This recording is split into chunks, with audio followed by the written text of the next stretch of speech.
Hi viewers, இன்றைக்கி நம்ம காளான் 65 எப்படி செய்கிறதுன்னு பார்க்கலாம்.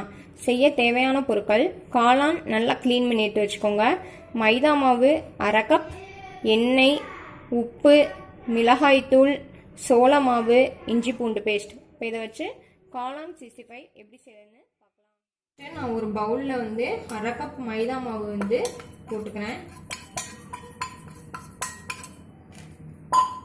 இது கூட நான் 1/2 கப் மைதானா 1/4 கப் சோள மாவு ஆட் பண்ணிக்கிறேன். 3 ஸ்பூன் போட்டுக்கோங்க.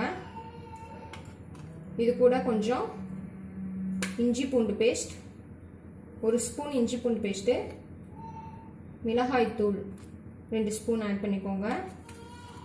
தேவையான அளவு உப்பு.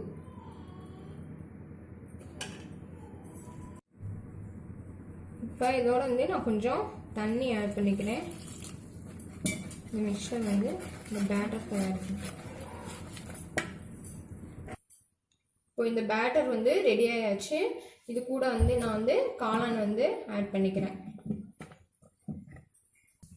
இப்போ காளான் நான் இந்த மாதிரி நல்லா இந்த பேட்டர் கூட மிக்ஸ் பண்ணி வச்சுருக்கேன். இப்போ இதில் நம்ம தேவையான அளவு ஆயில் ஊற்றிக்கிறோம். இப்போ சட்டி நல்லா காஞ்சிடுச்சு. இதில் நம்ம ரெடி பண்ணி வச்சுருக்க காளான் போட்டுடலாம்.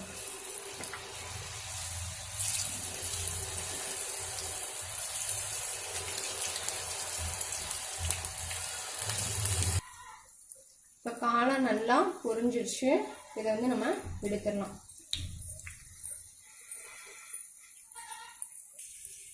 இப்போ சுவையான காளான் 65 ரெடி.